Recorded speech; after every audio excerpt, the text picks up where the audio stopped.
الحمد لله نحمده ونستعينه ونؤمن به ونتوكل عليه ونعوذ بالله من شرور أنفسنا ومن سيئات أعمالنا من يهده الله فلا مضل له ومن يضلل فلا هادي له وأشهد أن لا إله إلا الله وحده لا شريك له وأشهد أن محمدا عبده ورسوله أرسله بالهدى ودين الحق ليظهره على الدين كله ولو كره المشركون اللهم صل على محمد وعلى آل محمد كما صليت على إبراهيم وعلى آل إبراهيم وبارك على محمد وعلى آل محمد كما باركت على إبراهيم وعلى آل إبراهيم إنك حميد مجيد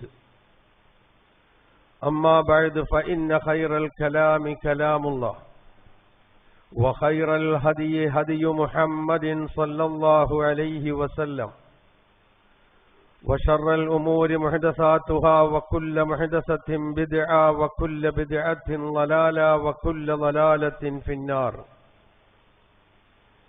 يا أيها الذين آمنوا اتقوا الله حق تقاته ولا تموتن إلا وأنتم مسلمون يا أيها الناس اتقوا ربكم الذي خلقكم من نفس واحدة وخلق منها زوجها وبث منهما رجالا كثيرا ونساء واتقوا الله الذي تساءلون به والأرحام إن الله كان عليكم رقيبا يا أيها الذين آمنوا اتقوا الله وقولوا قولا سديدا يصلح لكم أعمالكم ويغفر لكم ذنوبكم ومن يطع الله ورسوله فقد فاز فوزا عظيما أعوذ بالله من الشيطان الرجيم بسم الله الرحمن الرحيم ومن أظلم ممن منع مساجد الله أن يذكر فيها اسمه وسعى في خرابها أولئك ما كان لهم أن يدخلوها إلا خائفين لهم في الدنيا خزي ولهم في الآخرة عذاب عظيم സഹോദരന്മാരെ സഹോദരികളെ, ജീവിതത്തിന്റെ എല്ലാ മേഖലകളിലും അല്ലാഹുവിന്റെ നിയമനിർദ്ദേശങ്ങൾ കഴിവിന്റെ പരമാവധി പാലിച്ചുകൊണ്ട് ജീവിക്കാൻ കൽപ്പിക്കപ്പെട്ടവരാണ് ഞാനും നിങ്ങളും എന്നുണർത്തുന്നു. നാം ഏവരെയും അല്ലാഹു സുബ്ഹാനഹു വ തആല അവന്റെ യഥാർത്ഥ മുത്തഖികളും മുവഹിദുകളുമായി ജീവിക്കുവാനും ഈ ലോകത്തോട് വിട പറയുവാനും അനുഗ്രഹിക്കുമാറാകട്ടെ എന്ന് പ്രാർത്ഥിക്കുകയും ചെയ്യുന്നു. വളരെ പരിചിതമായ സൂറത്തുൽ ബഖറയിലെ ഒരു വചനമാണ് ഞാൻ ഓതിവെച്ചത്. 114-ാമത്തെ വചനമാണ് സൂറത്തുൽ ബഖറയിലെ. വമൻ അദ്ലമു, ആരാണ് ഏറ്റവും വലിയ അക്രമി, മിമ്മൻ മനഅ മസാജിദല്ലാഹി അൻ യുദ്കറ ഫീഹാ ഇസ്മുഹു, അല്ലാഹുവിന്റെ പള്ളികൾ അവന്റെ നാമങ്ങൾ സ്മരിക്കപ്പെടുന്നതും അവന് ആരാധന ചെയ്യുന്നതും തടസ്സം സൃഷ്ടിക്കുന്നവരെക്കാൾ വലിയ അക്രമി ആരാണുള്ളത്? വസആ ഫീ ഖറാബിഹ, അതിന്റെ നാശത്തിന് അതിന്റെ തകർച്ചയ്ക്കായി പരിശ്രമിക്കുകയും ചെയ്യുന്നവരെക്കാൾ വലിയ അക്രമി ആരാണുള്ളത്? ഉലൈക മാ കാന ലഹും അൻ യദ്ഖുലൂഹാ ഇല്ലാ ഖായിഫീൻ, യഥാർത്ഥത്തിൽ പള്ളികളുടെ ഉള്ളിലേക്ക് പ്രവേശിക്കുന്നത് പോലും അങ്ങേയറ്റത്തെ ഭയപ്പാടോടുകൂടിയാകേണ്ടതാണ്, അല്ലാതെ കയറരുത് എന്നാ പറഞ്ഞത്. അങ്ങനെ ചെയ്യേണ്ട പരിപാവനമായ പവിത്രമായ പള്ളികൾ അത് തകർക്കുക, അതിൽ ആരാധന ചെയ്യുന്നതിന് തടസ്സം നിൽക്കുക, അള്ളാഹുവിന്റെ സ്മരണ നടത്തുന്നതിന് തടസ്സമുണ്ടാക്കുക, തുടങ്ങിയവർ അക്രമികളാണ് എന്നാണ് ഖുർആൻ അർത്ഥശങ്കക്കിടമില്ലാത്ത വിധം ഈ വചനത്തിലൂടെ ഓർമ്മിപ്പിക്കുന്നത്. ആരാണോ അങ്ങനെ ചെയ്യുന്നത് ലഹും അവർക്കുണ്ട് ഫിദ്ദുന്യ ഇഹലോകത്ത് ഖിസിയുൻ നിന്ദ്യതയുണ്ട്, വലഹും ഫിൽ ആഖിറത്തി അദാബുൻ അലീം അവർക്ക് പരലോകത്ത് കഠിനമായ ശിക്ഷയുമുണ്ട് എന്നാണ് ഈ വചനത്തിന്റെ സാരം. മസ്ജിദ് എന്ന പദം സർവസാധാരണമായി സുപരിചിതമാണ്. സുജൂദ് ചെയ്യുന്ന സ്ഥലം എന്നാണല്ലോ അതിന്റെ അർത്ഥം. അള്ളാഹുവിന്റെ നാമം സ്മരിക്കാനും അവനെ മാത്രം ആരാധിക്കാനും വേണ്ടി നിർമ്മിക്കപ്പെടുന്ന മുസ്ലിങ്ങളുടെ ആരാധനാലയമാണ് പള്ളികൾ എന്നുള്ളത് ആർക്കും പറഞ്ഞു കൊടുക്കേണ്ട ആവശ്യമില്ല. വിശുദ്ധ ഖുർആനിൽ മസ്ജിദ് എന്ന പദപ്രയോഗം 21 തവണ നമുക്ക് കാണാം.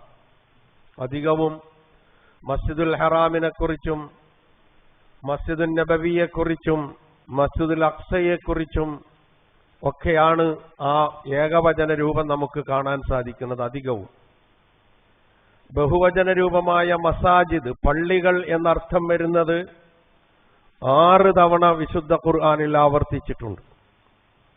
അതിൽ അള്ളാഹുവിന്റെ നാമം പ്രകീർത്തിക്കപ്പെടുന്നത് എന്ന് പള്ളികളെക്കുറിച്ച് എടുത്തു പറയുന്നത് 2 സ്ഥലങ്ങളിലാണ്. അതിലൊന്നാണ് ഇപ്പോൾ ഞാൻ നിങ്ങൾക്ക് ഓതി കേൾപ്പിച്ച് അർത്ഥം പറഞ്ഞ മിമ്മൻ മനഅ മസാജിദല്ലാഹി അൻ യുദ്കറ ഫീഹ ഇസ്മുഹു എന്ന പ്രയോഗം. മറ്റൊന്ന് രണ്ടാമത്തെ സ്ഥലം നമുക്ക് കാണാൻ കഴിയുന്നത് 22-ാം അധ്യായമായ ഹജ്ജിലെ 40-ാമത്തെ വചനമാണ്. അവിടെ പള്ളികളെ മാത്രമല്ല പറയുന്നത്, എല്ലാ ജനവിഭാഗങ്ങളുടെയും ആരാധനാലയങ്ങളെക്കുറിച്ച് പരാമർശിക്കുന്നതിനിടയിലാണ് അവിടെയും പള്ളികളെക്കുറിച്ച് പറഞ്ഞിട്ടുള്ളത്. അവിടെ ക്രിസ്ത്യാനികളുടെ ചർച്ചുകളുണ്ട്, മറ്റുള്ളവരുടെ മഠങ്ങളുണ്ട്. അതിന്റെ ഒക്കെ വാക്കുകൾ അവിടെ പ്രയോഗിച്ചതിന്റെ ഇടയിൽ നമുക്ക് കാണാം വമസാജിദു യുദ്കറു ഫീഹ ഇസ്മുല്ലാഹി കസീറ, അള്ളാഹുവിനെ അധികമായി അള്ളാഹുവിന്റെ നാമം അധികമായി സ്മരിക്കപ്പെടുന്ന പള്ളികളും എന്ന് അവിടെ പ്രയോഗിച്ചിരിക്കുന്നത് കാണാം. ഇങ്ങനെയുള്ള വിശുദ്ധ ഖുർആനിലെ വചനങ്ങൾ നാം പരിശോധിച്ചു നോക്കിയാൽ, വിശിഷ്യ ഇപ്പോൾ ഞാൻ ഓതി വെച്ച അൽ ബഖറയിലെ 114-ാമത്തെ വചനം ഉൾപ്പെടെയുള്ളത് നാം പരിശോധിച്ചു നോക്കിയാൽ വളരെ വിശാലമായ ഒരുപാട് തലങ്ങളിലേക്ക് നമ്മളെ കൂട്ടിക്കൊണ്ടുപോകുന്ന വചനമാണത്. പള്ളികളുടെ ആളുകളെന്ന് പറയുന്ന നമുക്കെല്ലാവർക്കും അതിൽ നിന്ന് പാഠങ്ങൾ ഉൾക്കൊള്ളാനുണ്ട്. അതുപോലെ തന്നെ പള്ളിയിൽ വരുന്ന നമസ്കാരത്തിനും ജുമുഅക്കുമൊക്കെയായി പള്ളികളിൽ വരുന്ന ആളുകളുടെ ബാധ്യത അതിൽ വിരൽ ചൂണ്ടുന്നുണ്ട്. പള്ളി പരിപാലകരാണ് ഞങ്ങൾ എന്ന അവകാശവാദം ഉന്നയിക്കുന്ന പള്ളി ഭാരവാഹികളും മുത്തവല്ലിമാരും ഉൾപ്പെടെ അത് കൈകാര്യം ചെയ്യുന്നവരാരോ അവർക്ക് അതിൽ സൂചനകളുണ്ട്, സന്ദേശങ്ങളുണ്ട്. അങ്ങനെ എല്ലാവരും ശ്രദ്ധിക്കേണ്ട, മുസ്ലിമീങ്ങൾ ഒന്നടങ്കം ശ്രദ്ധിക്കേണ്ട സൂചനകൾ ഉൾക്കൊള്ളുന്ന വാക്കാണത്. എത്രത്തോളം എന്ന് പറഞ്ഞാൽ, പള്ളിയിൽ നമസ്കരിക്കാൻ എത്തുന്ന ഒരു വ്യക്തിക്ക് അവന്റെ നമസ്കാരത്തിന് അവന്റെ ഏകാഗ്രതയ്ക്ക് തടസ്സമുണ്ടാക്കുന്ന നിലയിലുള്ള എന്തായിരുന്നാലും ശരി, അത് ഈ പറഞ്ഞതിന്റെ വിശാലമായ ആശയത്തിൽ വരും. പള്ളി തകർക്കൽ മാത്രമല്ല, പള്ളിയുടെ ഉള്ളിൽ നിന്ന് കിട്ടേണ്ട, ലഭിക്കേണ്ട, പാലിക്കേണ്ട മര്യാദകൾ പാലിക്കാതെ പള്ളികളിൽ ആരാധനയ്ക്കെത്തുന്നവർക്ക് ബുദ്ധിമുട്ടുണ്ടാക്കുന്ന നിലയിലുള്ള സംസാരവും ഒച്ചയും ബഹളവുമൊക്കെ, അതുപോലെ തന്നെ പള്ളിയുടെ പവിത്രതയ്ക്ക് നിരക്കാത്ത എന്തൊക്കെയുണ്ടോ അതെല്ലാം ഉൾക്കൊള്ളുന്ന ഒരു വചനമാണ് വമൻ അദ്ലമു മിമ്മൻ മനഅ മസാജിദല്ലാഹി അൻ യുദ്കറ ഫീഹ ഇസ്മുഹു എന്ന് പറഞ്ഞതിന്റെ പൊരുള്. അപ്പൊ നമ്മളൊക്കെ ശ്രദ്ധിക്കേണ്ടതുണ്ടെന്ന് ചുരുക്കം. പള്ളികൾ നിർമ്മിക്കുന്നതും അത് പരിപാലിക്കുന്നതും അതുമായി ഹൃദയം ബന്ധപ്പെട്ട് ജീവിക്കുന്നതുമൊക്കെ ഏറെ പുണ്യമുള്ള കാര്യമാണ്. അള്ളാഹുവിന്റെ തണല് മാത്രം ലഭിക്കുന്ന മഹ്ശറിൽ, പരലോകത്ത് അള്ളാഹു തണലിട്ട് കൊടുക്കുന്ന 7 വിഭാഗത്തിൽ ഒരു വിഭാഗം വറജുലുൻ ഖൽബുഹു മുഅല്ലഖുൻ ബിൽ മസാജിദ്, പള്ളികളുമായി ഹൃദയം ബന്ധിപ്പിക്കപ്പെട്ട മനുഷ്യൻ എന്നാണ്. വിശാലമായ ആശയമുണ്ട്, ഞാൻ അതിന്റെ വിശദീകരണത്തിലേക്ക് പോകുന്നില്ല. ഞാൻ പറയാൻ ഉദ്ദേശിക്കുന്നതും അതുമല്ല, അതിന്റെ ആശയത്തിലേക്കൊന്ന് വിരൽ ചൂണ്ടിയെന്ന് മാത്രം. അപ്പം തന്നെയുമല്ല, പള്ളികൾ പരിപാലിക്കുന്നതിനുള്ള അർഹത ആർക്കാണ്, അവരുടെ ക്വാളിറ്റി എന്താണ്, അതും ഖുർആൻ പറഞ്ഞു തരുന്നുണ്ട്. കൃത്യമായി പറയുന്നുണ്ട്, ബഹുദൈവ വിശ്വാസികൾക്ക് പള്ളികൾ പരിപാലിക്കാനുള്ള അവകാശമില്ല. ഷാഹിദീന അലാ അൻഫുസിഹിം ബിൽ കുഫർ, സത്യനിഷേധത്തിന് സാക്ഷികളായി ജീവിക്കുന്ന ബഹുദൈവ വിശ്വാസികളായ ആളുകൾക്ക് പള്ളികൾ പരിപാലിക്കാനുള്ള അവകാശമില്ല. അവരുടെ അമലുകൾ നിഷ്ഫലമായി പോകും.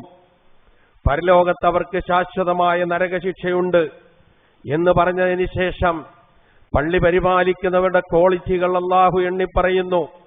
അതിലൊന്ന്, ഇന്നമാ യഅ്മുറു മസാജിദല്ലാഹി മൻ ആമന ബില്ലാഹി വൽ യൗമിൽ ആഖിർ, അല്ലാഹുവിലും അന്ത്യദിനത്തിലും വിശ്വസിക്കുന്നവരാകണം പള്ളി പരിപാലിക്കുന്നവർ. ഒന്നാമത്തെ ക്വാളിറ്റിയാണ് ആ പറഞ്ഞത്. അല്ലാഹുവിലും അന്ത്യദിനത്തിലും ദൃഢമായി വിശ്വസിക്കുന്നവരായിരിക്കണം പള്ളി പരിപാലിക്കുന്നത്. രണ്ടാമത് പറയുന്നു, വഅഖാമസ് സലാത്ത, നമസ്കാരം മുറപ്രകാരം അനുഷ്ഠിക്കണം. വആതസ് സക്കാത്ത, നിർബന്ധ ദാനമായ സക്കാത്ത് നൽകുന്നവനായിരിക്കണം. വലം യഖ്ശ ഇല്ലല്ലാഹ്, അല്ലാഹുവിനെ അല്ലാതെ മറ്റാരെയും ഭയപ്പെടാതിരിക്കുന്നവനുമാകണം. ഈ ക്വാളിറ്റീസ് ഉള്ളവരാണോ പള്ളി പരിപാലിക്കാറുള്ളത് എന്നുള്ളത് നമ്മളൊന്ന് ആലോചിക്കുന്നത് നന്നായിരിക്കും. നമുക്കൊക്കെ ഈ ക്വാളിറ്റികൾ ഉണ്ടോ എന്ന് പരിശോധിക്കുന്നതും നന്നായിരിക്കും. എന്നിട്ട് പറഞ്ഞു, ഫഅസാ ഉലൈക അൻ യകൂനൂ മിനൽ മുഹ്തദീൻ, ഇത്തരം സ്വഭാവമുള്ള ക്വാളിറ്റികളുള്ളവർ അള്ളാഹുവിന്റെ മാർഗം, സന്മാർഗം പ്രാപിച്ചവരിൽപ്പെട്ടവരായേക്കാം എന്നാണ് ഖുർആൻ പറഞ്ഞു വെക്കുന്നത്. അപ്പൊ ഇതൊക്കെ പള്ളിയും പള്ളി പരിപാലനവുമായി ബന്ധപ്പെട്ട കാര്യങ്ങളായി നാം മനസ്സിലാക്കുമ്പോൾ ഈ ഗുണത്തിലൊക്കെയാണോ നമ്മൾ എന്ന് ചിന്തിക്കുക എന്ന് മാത്രം അതുമായി ബന്ധപ്പെട്ട് പറഞ്ഞുകൊണ്ട് സമകാലികമായി ചില കാര്യങ്ങളിലേക്ക് പള്ളികളുമായി ബന്ധപ്പെടുത്തി ചില പരാമർശങ്ങളിലേക്ക് കടക്കാൻ ഉദ്ദേശിക്കുകയാണ്. ഇന്ത്യ, നാം ജീവിച്ചുകൊണ്ടിരിക്കുന്ന നമ്മുടെ രാജ്യം, ഇത് മറ്റാരുടെയുമല്ല, നമ്മുടെ രാജ്യം. പ്രത്യേകിച്ച് ഉത്തരേന്ത്യയിൽ ഇന്നുള്ള ഒരു ഉന്മാദാവസ്ഥയുണ്ട്. എന്താണ് ആ ഉന്മാദാവസ്ഥ എന്നറിയോ? ക്ഷേത്രങ്ങൾ പണിയുക എന്നുള്ളതാണ്. ക്ഷേത്രങ്ങൾ പണിയുന്നതിന് നമ്മളാരും എതിരല്ല, ഒരെതിരുമില്ല. ക്ഷേത്രങ്ങൾ പണിയട്ടെ, അവരുടെ ആരാധനാലയങ്ങൾ നടത്തട്ടെ, ഇതിലൊന്നും നമുക്കെതിരഭിപ്രായമില്ല, എതിർക്കാൻ ഒട്ട് അവകാശവുമില്ല. പക്ഷേ സംഭവിക്കുന്നതല്ല. നിലവിൽ അള്ളാഹുവിന് സുജൂദ് ചെയ്തുകൊണ്ടിരിക്കുന്ന പള്ളികൾ തകർത്ത് അവിടെ ക്ഷേത്രങ്ങൾ പണിയുക എന്നുള്ള ഒരു ഉന്മാദാവസ്ഥ വടക്കേ ഇന്ത്യയിൽ വല്ലാതെ ശക്തിപ്പെട്ടു വരുന്നു എന്നുള്ളത് പറഞ്ഞറിയിക്കേണ്ട ആവശ്യമില്ല. കാണുന്നവരും അറിയുന്നവരും വായിക്കുന്നവരുമാണ് നമ്മളെല്ലാം. ഇതാണ് അപകടകരമായ അവസ്ഥ. എന്ത്? അള്ളാഹുവിന് സുജൂദ് ചെയ്യുന്ന മസ്ജിദുകൾ തകർത്തിട്ട്, അല്ലെങ്കിൽ അവിടെ എന്തെങ്കിലും വിവാദങ്ങൾ ഉണ്ടാക്കി ആ വിവാദങ്ങൾ കോടതിയിൽ കൊണ്ടുപോയി എത്തിച്ച് കോടതികൾ കണ്ണും പൂട്ടി വിധി നൽകി ആ വിധിയുടെ അടിസ്ഥാനത്തിൽ പള്ളികൾ ക്ഷേത്രങ്ങളായി മാറ്റുക എന്നുള്ള ഉന്മാദാവസ്ഥ, അതാണ് ഞാൻ സൂചിപ്പിച്ചത്. ആ ഉന്മാദാവസ്ഥ വടക്കേ ഇന്ത്യയിൽ വല്ലാതെയുണ്ട്.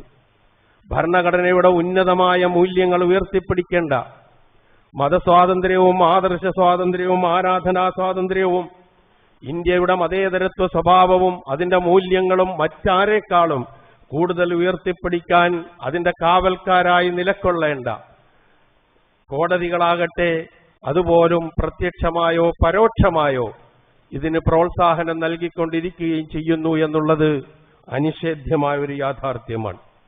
എത്രയോ സംഭവങ്ങളാണ് നമുക്കുള്ളത്.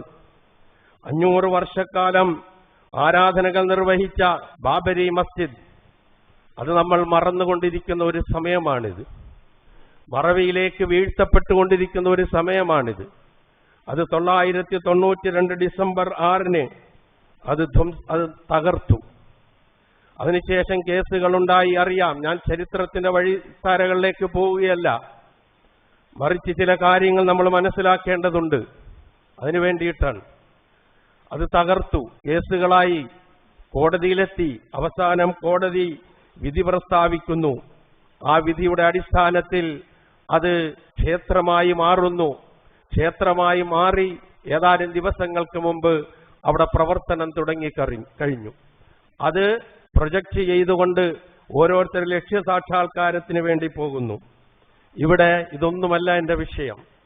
ഈ വിധിന്യായത്തിൽ പറഞ്ഞ 3 പ്രധാനപ്പെട്ട കാര്യങ്ങൾ നമ്മളെങ്കിലും മറക്കരുത്. ആര് മറന്നാലും ശരി, ഇനി ഓർമ്മിച്ചിട്ടും കാര്യമില്ല, എന്നാലും പറയണമല്ലോ, അതുകൊണ്ട് പറയുന്നു എന്ന് മാത്രം. 3 കാര്യങ്ങൾ നമ്മൾ ശ്രദ്ധിക്കേണ്ടതുണ്ട്. ആ വിധിയിലുണ്ടായിരുന്ന 3 കാര്യങ്ങൾ. അതിലൊന്ന്, 2.77 ഏക്കറുള്ള തർക്കഭൂമിയിൽ ബാബരി മസ്ജിദ് നിർമ്മിച്ചത് അവിടെ നേരത്തെ ഉണ്ടായിരുന്ന ക്ഷേത്രം തകർത്തതിന് ശേഷമാണെന്നതിന് തെളിവില്ല എന്നുള്ളതാണൊന്ന്. പിന്നെന്തിനാ അത് അങ്ങോട്ട് കൊടുത്തത്? ഒരു ചോദ്യമാണ്. 2, 1949 ആ പള്ളിക്കുള്ളിൽ വിഗ്രഹം കൊണ്ടുവച്ചത് തെറ്റാണ്. കോടതിയുടെ വിധി ന്യായത്തിലുള്ള കാര്യങ്ങളാണ്.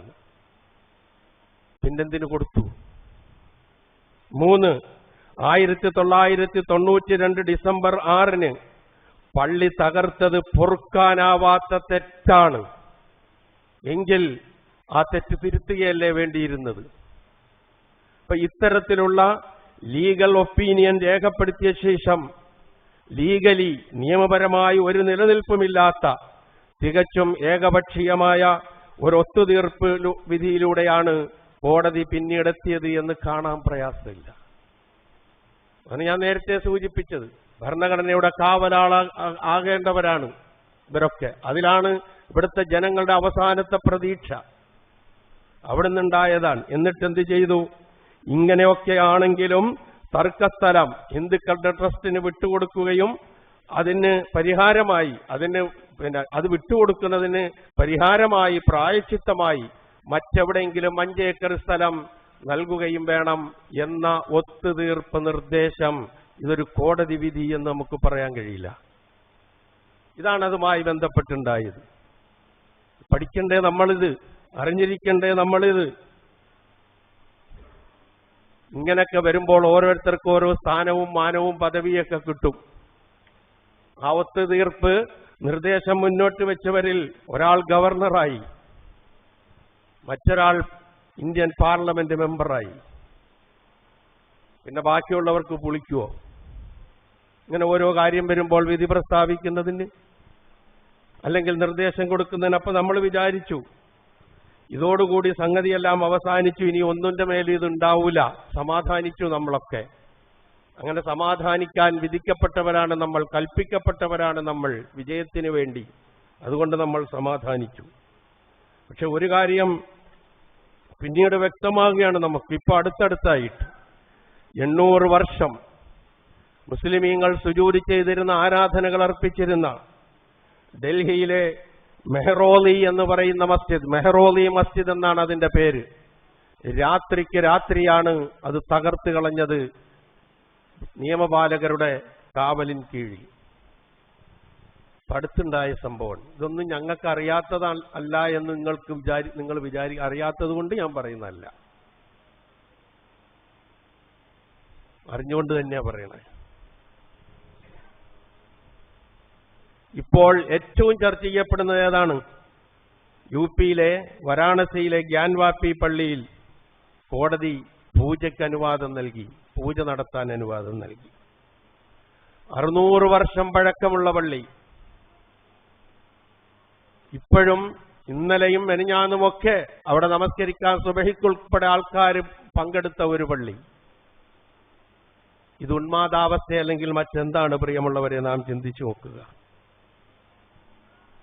അതാണ് ഇപ്പോൾ ഏറ്റവും കൂടുതൽ ചർച്ച ചെയ്യപ്പെട്ടുകൊണ്ടിരിക്കുന്നത്. ഇവിടെ ഒരു വിഷയം നമ്മൾ മനസ്സിലാക്കേണ്ടത്, നീതിന്യായ വ്യവസ്ഥയുടെ പരസ്യമായ ലംഘനം ഈ പൂജയ്ക്ക് അനുവാദം കൊടുത്തതിലൂടെ ഉണ്ട് എന്നുള്ളത് നമ്മൾ മറന്നുപോകരുത്. ഇന്ത്യ രാജ്യത്ത് വിവിധ മതവിശ്വാസികളും ആ മതവിശ്വാസികളുടെ ആരാധനാലയങ്ങളും അവരുടെ ആരാധനാ സ്വാതന്ത്ര്യവും ഒക്കെ വകവെച്ചു കൊടുക്കുന്ന ഒരു ഭരണഘടന എന്നുള്ള നിലയിൽ അതിന്റെ കീഴിലായിരിക്കണം ഇതെല്ലാം എന്ന് കുറച്ചെങ്കിലും ചിന്തിക്കുന്ന ഒരുപാട് ആളുകളും അങ്ങനെയുള്ള നിയമ വിശാരദന്മാരുമൊക്കെ നമ്മുടെ നാട്ടിലുണ്ട്. അവർ കുറ്റിയറ്റു പോയി എന്നൊന്നും ഞാൻ പറയുന്നില്ല, പോയിട്ടില്ല എന്ന് തന്നെ ഞാൻ പറയുള്ളൂ. പക്ഷെ അങ്ങനെയുള്ള ചില രംഗങ്ങൾ വരുന്നപ്പോൾ ഇവിടെ ജീവിച്ചു വരുന്ന ആളുകൾക്ക് ഭാവിയിൽ ചില കരുതലുകൾ ഉണ്ടാകണമെന്നുള്ള നിലയിൽ ഇവിടെ 1991 ഒരു നിയമമുണ്ടായി, ഒരു ആക്ട്. എന്താണ് ആ act? The places of worship special provisions act 1991 എന്നാണ് ആ ആക്ടിന്റെ പേര്. എന്താണ് ആ ആക്ടിൽ പ്രധാനമായും പറയുന്നത്? ആശയം, ബാബരി മസ്ജിദ് ഒഴികെ എല്ലാ ആരാധനാലയങ്ങളും ഓഗസ്റ്റ് 15, 1947 എന്ന് പറയുന്ന ദിവസം ഏതൊരു വിഭാഗത്തിന്റെ, ഏതൊരു മതവിഭാഗത്തിന്റെ കൈവശമായിരുന്നുവോ തുടർന്നും അതിന്റെ കൈവശാവകാശം അവർക്ക് തന്നെയായിരിക്കും. മറ്റൊരു വിഭാഗത്തിന് അത് കൈയടക്കാനോ അതിൽ അവകാശവാദം ഉന്നയിക്കാനോ കേസ് നൽകാനോ കഴിയില്ല. ഈ നിയമം 1991 നിലവിൽ വരുന്നതിന് മുമ്പ് ഏതെങ്കിലും ആരാധനാലയങ്ങളുടെ ഉടമസ്ഥതയിൽ സംബന്ധിച്ച് അവകാശ തർക്കമുണ്ട് എങ്കിൽ, ആ കേസ് നിലവിലുണ്ടെങ്കിൽ അതെല്ലാം തള്ളിക്കളയണം എന്ന് വ്യക്തമാക്കിയിട്ടുള്ള ആക്ടാണ് ഈ 1991 ആരാധനാലയങ്ങളുമായി ബന്ധപ്പെട്ട ഈ ആക്ട്. ഈ ആക്ട് ജീവിച്ചിരിക്കുകയാണ് ഗ്യാൻവാപ്പി മസ്ജിദിൽ പൂജ നടത്താനുള്ള അനുവാദം നൽകിയത്. അവിടെ ഒരു തർക്കത്തിന്റെ പ്രശ്നമില്ല. 1947 അത് ക്ഷേത്രമാണോ പള്ളിയാണോ എന്ന തർക്കത്തിന് പോലും അവസരമില്ല. അപ്പൊ ഇതൊക്കെ ചെയ്യുമ്പോൾ, ഇങ്ങനെയുള്ള കാര്യങ്ങൾ നടക്കുമ്പോൾ നടന്നോട്ടെ, നമ്മളിവിടെ ഇങ്ങനെ അങ്ങോട്ട് പോയാൽ മതി എന്നൊക്കെയാണ് ചിന്തിക്കുന്നതെങ്കിൽ ഇത് ആർക്കെതിരെയുള്ള നീക്കങ്ങളാണ് എന്നെങ്കിലും നമ്മൾ മനസ്സിലാക്കുകയും നമ്മുടെ ഉത്തരവാദിത്വ നിർവഹണത്തിന് നമ്മൾ തയ്യാറാവുകയും ചെയ്യേണ്ടിയിരിക്കുന്നു. ഇല്ലെങ്കിൽ വലിയ പ്രത്യാഘാതങ്ങൾ ഉണ്ടാകും എന്ന് തിരിച്ചറിയുക. നമ്മൾ ഈ ആരാധനാലയ നിയമം ലംഘിച്ചുകൊണ്ടുള്ളതാണിതെന്ന് ആർക്കാണ് മനസ്സിലാകാൻ കഴിയാത്തത്? ഒരു കൂട്ടർ നമസ്കാരം നിർവഹിക്കുന്നത്, അത് തന്നെയുമല്ല സുപ്രീം കോടതിയുടെ പരിഗണനയിൽ ഇരിക്കുകയാണ് ആ പള്ളിയുടെ കേസ്. നമ്മൾ സാധാരണ പൗരന്മാർ മനസ്സിലാക്കുന്ന, നമ്മളാരും നിയമജ്ഞന്മാരല്ല, സാധാരണ പൗരന്മാർ മനസ്സിലാക്കുന്ന ഒരു കാര്യമുണ്ട്. ഒരു കേസ് ഏറ്റവും ഉത്തരവാദപ്പെട്ട ഒരു കോടതിയിൽ ഇരിക്കുമ്പോൾ അതുമായി ബന്ധപ്പെട്ട എന്തെങ്കിലും ഉണ്ടായാൽ അതിനെ അതിലംഘിച്ചുകൊണ്ട് മറ്റൊരു കോടതി, അത് ഇങ്ങേ താഴെയുള്ള കോടതി അതിലംഘിച്ചുകൊണ്ടുള്ള ഒരു വിധി നൽകുക എന്നുള്ളത് നല്ല കാഴ്ചപ്പാടല്ല, നീതി നിർവഹണ രംഗത്ത് നല്ലതല്ല എന്ന് മനസ്സിലാക്കാൻ വലിയ ബിരുദമൊന്നും വേണമെന്ന് എനിക്ക് തോന്നുന്നില്ല. മണ്ടത്തരമാണെങ്കിൽ ക്ഷമിക്കുക, അത്ര ഞാൻ പറയുന്നുള്ളൂ.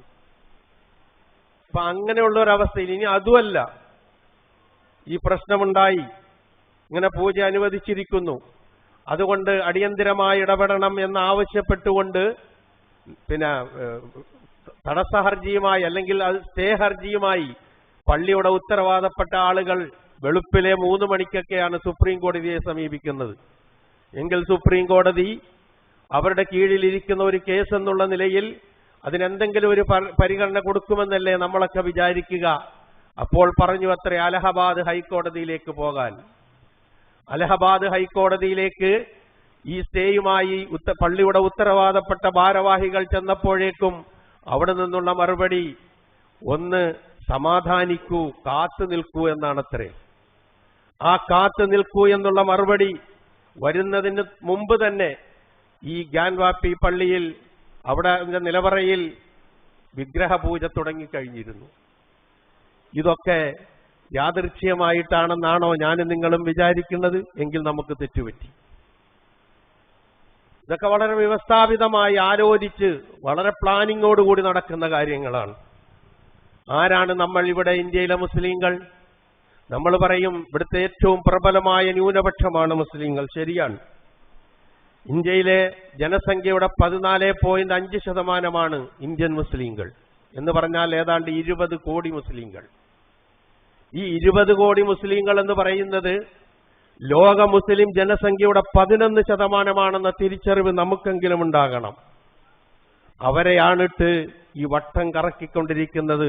ഇങ്ങനെയുള്ള വിവാദങ്ങൾ സൃഷ്ടിച്ച്, ഞാൻ ഒന്നും കൂടി ആവർത്തിക്കുന്നു, ആര് ക്ഷേത്രം പണിയുന്നതിനും പള്ളി പണിയുന്നതിനും ചർച്ച് പണിയുന്നതിനും ഒക്കെ സ്വാതന്ത്ര്യമുള്ള നാടാണിത്.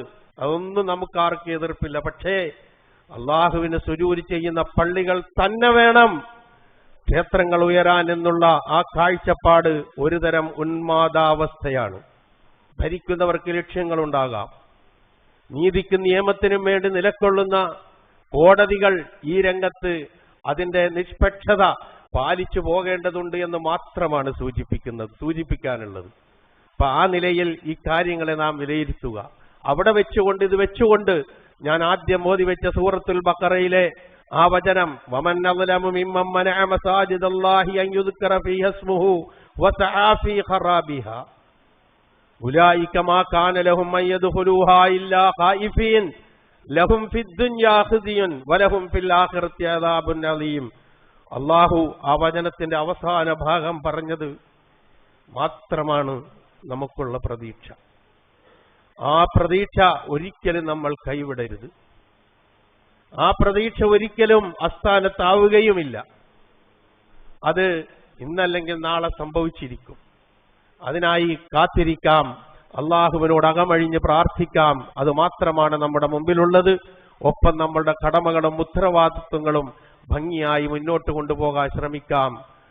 അള്ളാഹു സുബ്ഹാനഹു വ തആല എല്ലാ പ്രതിസന്ധി ഘട്ടങ്ങളെയും തരണം ചെയ്ത് അള്ളാഹുവിന്റെ ഭവനങ്ങളുടെ പവിത്രത നാം ഓരോരുത്തരും വ്യക്തിപരമായും നാം സാമൂഹികമായും മറ്റു നിലയിലുമൊക്കെ പാലിക്കേണ്ട ആ പവിത്രത യഥാവിധി പാലിച്ചുകൊണ്ട് ആ പള്ളികളിലൂടെ ലഭ്യമാകുന്ന വെളിച്ചം, ആ വെളിച്ചം പകർന്നുകൊണ്ട് ഏറ്റെടുത്തുകൊണ്ട് അള്ളാഹുവിന്റെ അടുക്കൽ ചെല്ലുമ്പോൾ നല്ല പ്രകാശമുള്ളവരായി തീരുവാൻ നമുക്കേവർക്കും അള്ളാഹു തൗഫീഖ് നൽകുമാറാകട്ടെ.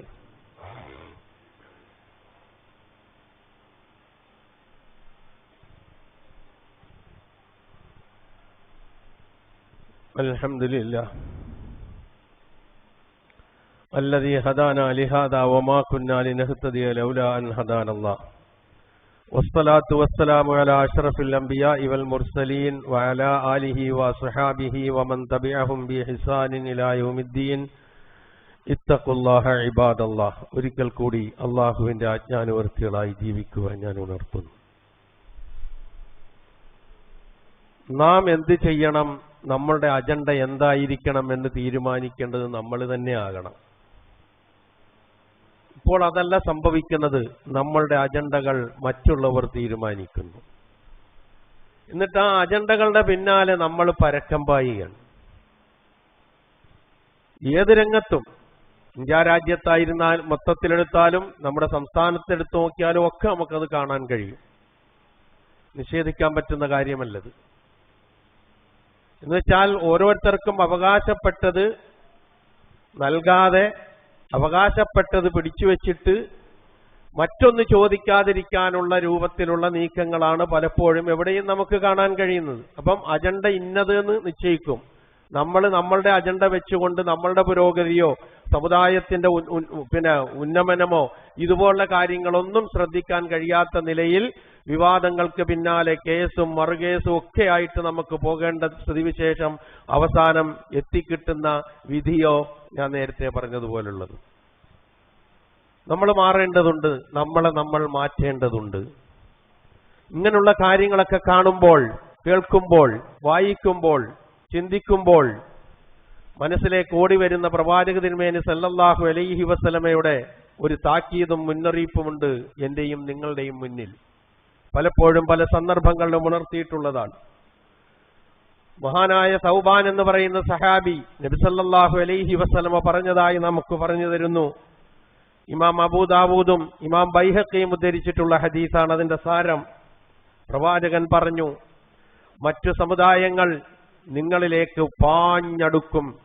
ഏതുപോലെ വിശന്നു വലഞ്ഞവർ ഭക്ഷണത്തളികയിലേക്ക് പാഞ്ഞടുക്കുന്നത് പോലെ മറ്റ് സമുദായങ്ങൾ, അൽ ഉമം യൂഷിക്കുൽ ഉമം അൻ തദാഅ അലൈക്കും കമാ തദാഅൽ ആക്കിലത്തു ഇലാ ഖഫഅതിഹാ. പ്രവാചകന്റെ വാക്കുകളാണത്. വിശന്ന് പൊരിയുന്നവൻ ഭക്ഷണത്തളിക കണ്ടാൽ ഓടിയടുക്കുന്നത് പോലെ മറ്റ് സമുദായങ്ങൾ നിങ്ങളുടെ അടുക്കലേക്ക് പാഞ്ഞടുക്കും. ഇത് കേട്ടപ്പോൾ ഒരു സഹാബി ചോദിച്ചു, അന്ന് ഞങ്ങൾ വളരെ കുറച്ചു പേരായിരിക്കും, അതുകൊണ്ടായിരിക്കുമോ? നമ്മൾ സാധാരണ നമ്മുടെ ഭാഷയിൽ പറഞ്ഞാൽ ഞങ്ങൾ ന്യൂനപക്ഷമായിരിക്കും, അതുകൊണ്ടാണോ? പ്രവാചക തിരുമേനി സല്ലല്ലാഹു അലൈഹി വസല്ലമ പറഞ്ഞു, അല്ല, നിങ്ങളന്ന് ന്യൂനപക്ഷമായതുകൊണ്ടല്ല. ബൽ അന്തും യൗമൈദിൻ കസീർ, നിങ്ങൾ ഒരുപാടുണ്ടാകും. ഞാൻ നേരത്തെ പറഞ്ഞു, ഇന്ത്യയിലെ ജനസംഖ്യയിൽ 14.5% വരുന്നു. എന്നുവെച്ചാൽ 20 കോടി മുസ്ലിങ്ങൾ. പക്ഷേ മുസ്ലിങ്ങൾ തന്നെ മുസ്ലിങ്ങൾക്ക് പാരകളായി മാറിയാൽ പിന്നെ പറഞ്ഞിട്ട് യാതൊരു കാര്യവുമില്ല. അതുകൊണ്ടാണ് ഒന്നും നേടാൻ കഴിയാതെ പോകുന്ന അവസ്ഥാവിശേഷം ഉണ്ടാകുന്നത്. അതാണ് ഞാൻ പറയുന്നത് മാറണം, മാറ്റണം എന്ന് പറഞ്ഞ അതുകൊണ്ടാണ്. എന്നിട്ട് റസൂല് നമുക്കൊരു വിശദീകരണം നൽകി, ഒരു ഉപമ നൽകി. എന്താണെന്നറിയോ? നിങ്ങൾ ഒരുപാടുണ്ടാകും, പക്ഷേ നിങ്ങൾ ഒഴുക്ക് വെള്ളത്തിലെ ചവറുകളെ പോലെയായിരിക്കും. പ്രവാചകന്റെ വാക്കാണ് കേട്ടോ, എന്റെ വാക്കല്ല. വലാകിന്നക്കും ഗുസാഉൻ കഗുസാഇസ് സൈൽ, ഒഴുക്ക് വെള്ളത്തിലെ ചണ്ടികളെപ്പോലെ. അതോടൊപ്പം പറഞ്ഞു, നിങ്ങളെക്കുറിച്ച് നിങ്ങളുടെ പ്രതിയോഗികളുടെ മനസ്സിൽ ഉണ്ടാകേണ്ട ഭയം അത് അല്ലാഹു നീക്കം ചെയ്യും. ഇവരെന്ത് ചെയ്താലും ഒരു പ്രശ്നമില്ല എന്നുള്ളൊരു ചിന്തയിലേക്ക് പോകും. ബാബരി മസ്ജിദ് തകർത്തപ്പോൾ നമ്മൾ വിചാരിച്ചു അതോടുകൂടി തീർന്നു എന്ന്. മനസ്സിലായി ഇവർക്ക് ഇത് ചെയ്തു കൊടുത്താൽ, ഈ പണി ഇങ്ങനെ മുന്നോട്ട് പോയാൽ, ഈ ഉന്മാദാവസ്ഥ നിലനിർത്തിക്കൊണ്ടു പോയാൽ ഇനിയും ഇനിയും ഇങ്ങനെ പലതും കയ്യിലേക്ക് വരും. നമ്മളുണ്ടോ ചിന്തിക്കുന്നു ഈ വക കാര്യങ്ങൾ? നമുക്കതിനുണ്ടോ നേരം ചിന്തിക്കാൻ? എന്നിട്ട് പറഞ്ഞു, വലയഖദിഫന്ന ഫീ ഖുലൂബിക്കുമുൽ വഹൻ, നിങ്ങളുടെ മനസ്സിലേക്ക് അല്ലാഹു ദൗർബല്യത്തെ ഇട്ടുതരും. അവരുടെ മനസ്സിൽ നിന്ന് നിങ്ങളെക്കുറിച്ചുള്ള ഭയം അല്ലാഹു നീക്കും. നിങ്ങളുടെ മനസ്സിൽ അല്ലാഹു ദൗർബല്യത്തെ ഇട്ടുതരികയും ചെയ്യും. അപ്പൊ സഹാബത്ത് ചോദിച്ചു, എന്താണ് ഈ വഹൻ, എന്താണ് ഈ ദൗർബല്യം? പ്രവാചകന്റെ മറുപടി, എനിക്കും നിങ്ങൾക്കും ബാധകമാണ്, നമുക്ക് ഓരോരുത്തർക്കും ബാധകമാണ്, ഈ മുസ്ലിം ഉമ്മത്തിന് ബാധകമാണ്, ലോക മുസ്ലിമീങ്ങൾക്ക് ബാധകമാണ്. അല്ലാഹുവിന്റെ റസൂല് പറഞ്ഞത് ഹുബ്ബുദ്ദുനിയാ, ഈ ലോകത്തോടുള്ള അമിതമായ സ്നേഹം, വകറാഹിയത്തുൽ മൗത്ത്, മരിക്കാനുള്ള മടി, മൗത്തിനോടുള്ള അകൽച്ച, വെറുപ്പ്, ഇതാണ് നിങ്ങളുടെ മനസ്സിൽ വീഴുന്ന വഹൻ. എടുത്തു നോക്ക് ഓരോന്നോരോന്നായിട്ട്. ഞാൻ എന്തെങ്കിലും കാര്യം പറഞ്ഞു കഴിഞ്ഞാൽ എന്റെ ദുന്യാവ് എന്താകുമെന്നുള്ള ചിന്തയാണ് നമുക്കൊക്കെ ഉള്ളത്. എന്റെ ഉത്തരവാദിത്വം നിറവേറ്റുന്നിടത്ത് ഞാൻ നിസ്സംഗനാകുന്നു, ഞാൻ മൗനിയായി മാറുന്നു, ഞാൻ മിണ്ടാത്തവനായി മാറുന്നു. കാരണം ഏതെങ്കിലും രൂപത്തിൽ ഏതെങ്കിലും തരത്തിലുള്ള കാര്യങ്ങൾക്ക് വേണ്ടി മിണ്ടിയോ പ്രവൃത്തി ചെയ്തു കഴിഞ്ഞാൽ അവരോട് കാണിക്കുന്ന സമീപനങ്ങൾ കാണുമ്പോൾ ഇത് തന്നെയല്ലേ എനിക്ക് നേരിടേണ്ടി വരിക എന്നുള്ള ചിന്ത നമ്മളെ വേട്ടയാടും. നമ്മളൊന്ന് ആലോചിക്കണം. ന്യൂനപക്ഷമോ ഭൂരിപക്ഷമോ അല്ല വിഷയം, മറിച്ച് കാഴ്ചപ്പാടുകളും അതുപോലെ തന്നെ അതിനോടുള്ള സമീപനങ്ങളും മാറ്റത്തിരുത്തലുകൾക്ക് വിധേയമാകാനുള്ള മാനസികാവസ്ഥയും, ഇതിനൊക്കെ നമുക്ക് സഹായകമായി തീരേണ്ട അള്ളാഹുവിന്റെ സഹായത്തിനു വേണ്ടിയുള്ള പ്രാർത്ഥനയും ഇതെല്ലാം കൂടി ഉൾക്കൊണ്ടു വരുമ്പോഴല്ലാതെ രക്ഷയില്ല. പ്രിയമുള്ളവരെ, നമുക്ക് ആ ഒരു ചിന്തയിലേക്ക് ഇത്തരം കാര്യങ്ങൾ നമ്മളെ കൊണ്ടുപോകേണ്ടതുണ്ട് എന്ന് മാത്രം സൂചിപ്പിക്കുകയാണ്. അല്ലാഹു സുബ്ഹാനഹു വ തആല എല്ലാ പ്രതിസന്ധി ഘട്ടങ്ങളെയും തരണം ചെയ്ത് അവനിഷ്ടപ്പെട്ട ജീവിതം ഈ ഭൂമുഖത്ത് നയിച്ച് അവനിഷ്ടപ്പെട്ട ദാസന്മാരായി അള്ളാഹുവിന്റെ അടുക്കൽ എത്തിപ്പെടുവാനുള്ള തൗഫീഖ് നമുക്കേവർക്കും അള്ളാഹു പ്രദാനം ചെയ്തു തരുമാറാകട്ടെ. അറിഞ്ഞോ അറിയാതെയോ നമ്മിൽ നിന്ന് വന്നുപോയ എല്ലാ തെറ്റുകുറ്റങ്ങളും അള്ളാഹു നമുക്ക് പുറത്തു മാപ്പാക്കി തരുമാറാകട്ടെ. നമ്മിൽ നിന്ന് മരണപ്പെട്ടു പോയവരുടെ പാപങ്ങൾ അള്ളാഹു പുറത്തു കൊടുക്കുമാറാകട്ടെ. അവരെയും നമ്മളെയും അള്ളാഹു ജന്നാത്തുൽ ഫിർദൗസിൽ ഒരുമിച്ച് കൂട്ടുമാറാകട്ടെ. നമ്മിൽ നിന്ന് രോഗങ്ങൾ കൊണ്ട് വിഷമിക്കുന്നവരുടെ രോഗങ്ങളെ അള്ളാഹു ശിഫയാക്കി കൊടുക്കുമാറാകട്ടെ. പ്രയാസങ്ങൾ അനുഭവിക്കുന്നവരുടെ പ്രയാസങ്ങളെ അള്ളാഹു അകറ്റിക്കൊടുക്കുമാറാകട്ടെ. നമ്മുടെ പ്രിയങ്കരനായ അബ്ദുൽ ഖാദർ മൗലവി കുടയത്തൂർ കഴിഞ്ഞ വെള്ളിയാഴ്ച ഖുത്ബ നിർവഹിച്ചുകൊണ്ടിരിക്കെ അദ്ദേഹത്തിന് അസ്വസ്ഥതയുണ്ടായി ഹോസ്പിറ്റലൈസ് ചെയ്ത വിവരം നിങ്ങളെല്ലാവരും അറിഞ്ഞിട്ടുണ്ടാകും. അള്ളാഹു സുബ്ഹാനഹു വ തആല അദ്ദേഹത്തിന് പൂർണ്ണമായ സിഹത്തും ആഫിയത്തും നൽകി അദ്ദേഹത്തിന്റെ നാവ് ഈ സമുദായത്തിന്റെ നന്മയ്ക്ക് വേണ്ടി തൗഹീദിന്റെ പ്രബോധനത്തിന് വേണ്ടി നൽകാനുള്ള തൗഫീക്ക് അള്ളാഹു പ്രദാനം ചെയ്തു കൊടുക്കുമാറാകട്ടെ.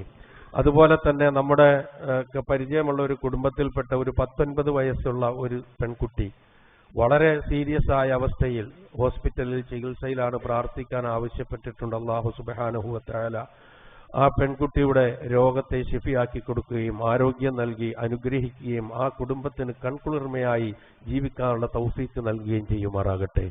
ഇത്തരത്തിലുള്ള എല്ലാ പ്രയാസങ്ങളിൽ നിന്നും നമ്മെയും നമ്മുടെ കുടുംബാദികളെയും നമ്മുടെ മക്കളെയും നമ്മുടെ പേരക്കിടാങ്ങളെയും നാമുമായി ബന്ധപ്പെട്ട എല്ലാവരെയും അല്ലാഹു സുബ്ഹാനഹു വ തആല കാത്തുരക്ഷിക്കുമാറാകട്ടെ.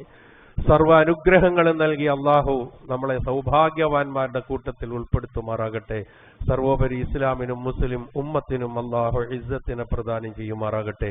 അല്ലാഹുമ്മ ഗ്ഫിർ ലിൽ മുഅ്മിനീന വൽ മുഅ്മിനാത്ത് വൽ മുസ്ലിമീന വൽ മുസ്ലിമാത്ത് അൽ അഹ്യാഇ മിൻഹും വൽ അംവാത്ത് ഇന്നക മുജീബുദ് ദഅവാതി വയാ ഖാദിയൽ ഹാജാത്ത്. اللهم أعز الإسلام والمسلمين وأذل الشرك والمشركين. اللهم أعز الإسلام والمسلمين وأذل الشرك والمشركين. اللهم أعز الإسلام والمسلمين وأذل الشرك والمشركين. اللهم انصر إخواننا المسلمين في كل مكان يا أرحم الراحمين، خاصة في فلسطين يا رب العالمين. اللهم أجرنا من النار، اللهم أجرنا من النار، اللهم أجرنا من النار. ربنا اغفر لنا ولإخواننا الذين سبقونا بالإيمان ولا تجعل في قلوبنا غلا للذين آمنوا ربنا إنك رؤوف رحيم. ربنا آتنا في الدنيا حسنة وفي الآخرة حسنة وقنا عذاب النار.